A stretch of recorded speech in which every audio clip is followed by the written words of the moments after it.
A nossa exploração profunda de hoje tem uma missão muito específica e fascinante. Com certeza. É um daqueles temas que mexem com a imaginação de todo mundo, né? Exatamente. Nós vamos desvendar a mecânica, a engenharia pura e simples por trás de um dos temas mais misteriosos da experiência humana. E para isso, a gente vai mergulhar fundo no capítulo 17 do livro Mecanismos da Mediunidade. Isso, uma obra de autoria espiritual de André Luiz, com a psicografia de Francisco Cândido Xavier e Valdo Vieira. E olha, o objetivo aqui não é ficar contando história de fantasma ao redor da fogueira. Ah, de jeito nenhum. Nem ficar debatendo misticismo puro. A promessa para quem acompanha esta análise é entender a física das manifestações espirituais, mais especificamente os chamados efeitos físicos. É entender como forças invisíveis interagem com a matéria de um jeito surpreendentemente lógico. Quase como uma ciência exata que a humanidade ainda está meio que engatinhando para decifrar. Sabe quando a gente pensa num diagnóstico médico? A gente espera aquela precisão absoluta, né? Exato. Uma pessoa quebra o braço, tira um raio-x, aparece aquela linha branca irregular no osso.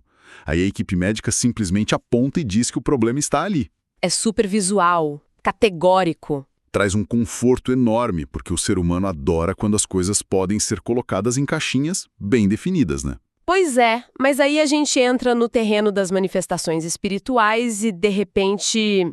Parece que a máquina de raio-x pifou de vez.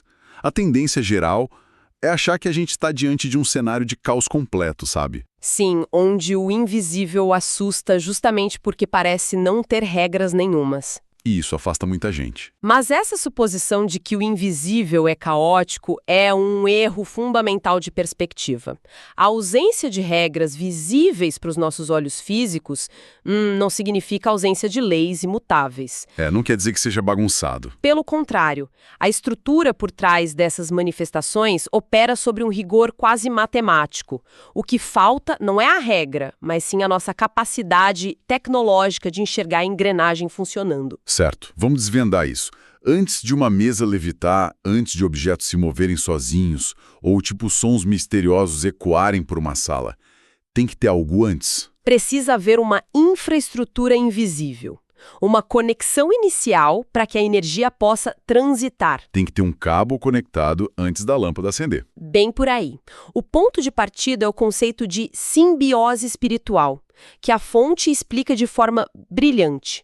Toda a criatura se movimenta dentro de emanações que são peculiares a ela mesma. Como se fosse uma atmosfera pessoal, uma impressão digital energética. Exatamente. E dentro dessa atmosfera ocorrem processos simbióticos contínuos com inteligências desencarnadas. Então, quando uma individualidade reencarna, ela não chega a este mundo como uma folha em branco, isolada no espaço. Não mesmo. Ela já traz em seus próprios passos a companhia invisível de entidades com quais está intensamente associada. Companhias que vêm de bagagens passadas, de dívidas ou tarefas em comum. Ou seja, ninguém anda completamente sozinho por aí. E é bom deixar claro que essa conexão não é uma invasão aleatória de privacidade, sabe? Existe uma ponte pré-existente. E a engenharia dessa ponte é o que chamamos de harmonização de onda mental. Essas entidades e a pessoa encarnada estão ali sintonizadas na mesmíssima frequência. A integração atinge um nível tão profundo que eles passam a funcionar quase num sistema de hipnotizador e hipnotizado. O processo contínuo de ajustamento mútuo. A mente do encarnado emite uma onda, a entidade capta e devolve, criando um loop de retroalimentação. Um ciclo que não para. Isso nos leva à espinha dorsal de todo esse ecossistema invisível, que é a lei do campo mental. A premissa central é que cada mente é um mundo em si mesma. Ela é soberana no próprio espaço. Exato. Uma mente só vai assimilar, só vai permitir a entrada daquelas influências com as quais ela genuinamente se afeiçoa. Olha, para tornar essa mecânica palpável para a nossa realidade moderna, é impossível não olhar para a lei do campo mental e enxergar, o mesmíssimo funcionamento de um algoritmo de redes sociais. Nossa, sim. A analogia é perfeita. Pensa em como um feed de aplicativo é construído hoje. O algoritmo não tem vontade própria, ele não decide nada sozinho. Ele só o observa. Ele só observa silenciosamente onde o dedo para na tela, o que recebe um like, quanto tempo de visualização é dedicado a um tipo específico de conteúdo. E vai mapeando tudo. Exato. Se alguém passa os dias clicando em vídeos de indignação e debates acalorados, o algoritmo vai inundar aquela tela com mais raiva. Porque é isso que a pessoa demonstrou querer. É o que dá engajamento para ela. E o campo mental opera exatamente como esse algoritmo cósmico. Ele monitora os pensamentos repetitivos, os desejos secretos, as mágoas guardadas. E aí ele passa a exibir, no feed invisível daquela pessoa, apenas as entidades e energias que vibram nessa mesma sintonia. O que é fascinante aqui é como essa mecânica repousa inteiramente sobre a estrutura moral do universo. Como assim? Tem essa dinâmica do campo mental, onde a mente literalmente respira nas ondas criativas que ela mesma despede, a lei de responsabilidade cósmica simplesmente não subsistiria. Ah, entendi. Seria tudo aleatório. Pois é. Se a pessoa fosse uma vítima passiva de energias que passam na rua, o livre-arbítrio seria uma ilusão completa. Mas o algoritmo mental, mantendo a analogia, entrega exatamente o que a vontade íntima está buscando, né? Isso. E é super importante frisar um detalhe da fonte. Mesmo nos casos de transe profundo, onde parece haver uma amnésia cerebral completa e o médium parece desmaiado. Que é aquela imagem clássica que a gente tem. Sim, mas do ponto de vista fisiológico, ele nunca é um autômato 100% perfeito. Ele não é um robô desligado. A pessoa age sempre na posição de uma consciência que está permitindo aquele acesso, sempre limitada às suas próprias possibilidades e disposições de vontade. Trancada por dentro, mesmo que de forma inconsciente. Perfeito, é bem isso. E essa combinação entre o algoritmo interno e as capacidades do corpo que nos leva ao próximo passo lógico da nossa investigação. Aqui é que a coisa fica realmente interessante. Opa, vamos lá. Quando pensamos na figura de alguém capaz de produzir fenômenos físicos densos, tipo materializar um objeto do nada ou fazer paredes vibrarem. Aquela coisa espetacular, né? Isso.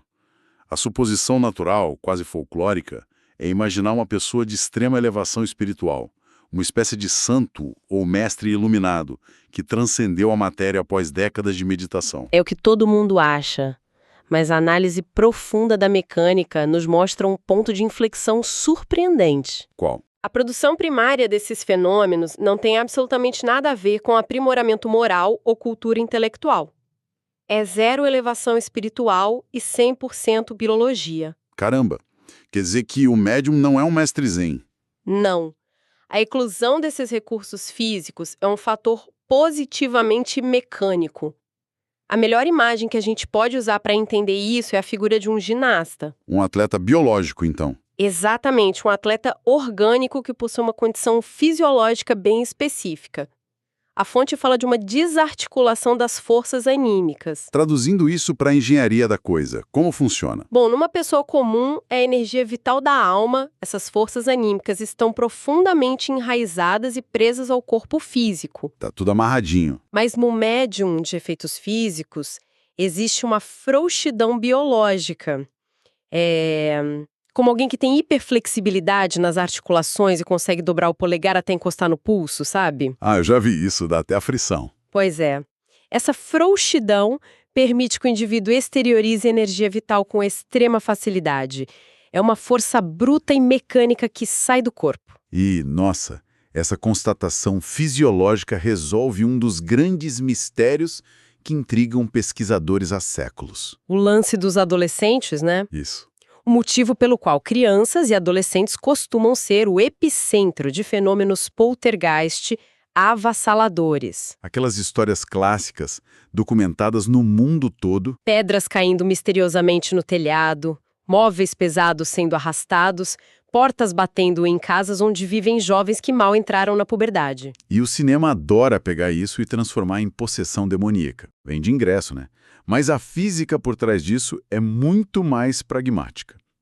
Esses jovens, por estarem em fase de desenvolvimento, possuem essa facilidade natural. Aquela frouxidão mecânica para exteriorizar a energia que a gente acabou de falar. O problema é que, por serem imaturos e não terem filtros mentais bem estabelecidos, o algoritmo deles acaba afinado com entidades desencarnadas de pouca evolução. São consciências invisíveis que a análise classifica como crianças caprichosas, espíritos que ainda nutrem afetos e desafetos terrenos, completamente desgovernados. E eles encontram essa energia vital vazando do adolescente. E usam como combustível para produzir sinais espalhafatosos, barulhos, deslocamentos de objetos. E o fascinante é que uma simples intervenção de autoridade moral faz a perturbação cessar quase de imediato. Sim, uma exortação firme de um adulto ou uma prece bem focada resolve o problema. Não é um combate épico contra uma força cósmica invencível, tipo no filme. É apenas uma figura de autoridade mandando crianças indisciplinadas pararem de fazer bagunça usando uma energia que estava dando sopa. É muito mais simples do que parece. É quase reconfortante saber que o terror de Hollywood pode ser resolvido com o equivalente cósmico de um já pro quarto. Com certeza. Mas olha só, se essa exteriorização é puramente mecânica e muitas vezes sequestrada por entidades caprichosas apenas para fazer barulho, como essa mesma biologia evolui para algo útil? Boa pergunta. Como a gente passa de uma pedra jogada no telhado para uma materialização luminosa que tem o objetivo de educar, curar ou consolar? É nesse ponto que a engenharia do processo ganha supervisão técnica. É onde entra o conceito que eles chamam de médium teleguiado. Médium teleguiado. Explica isso. Imagina uma pessoa que possua essa facilidade orgânica de fornecer o ectoplasma. Ectoplasma sendo o termo técnico para essa energia vital exteriorizada, certo? Isso. É um plasma semifísico, altamente sensível e moldável. Ele serve como matéria-prima para o fenômeno. A argila cósmica. Exato. Se a pessoa dona desse ectoplasma decide, pelo seu próprio livre-arbítrio, cooperar em uma obra de esclarecimento humano, a dinâmica muda de figura.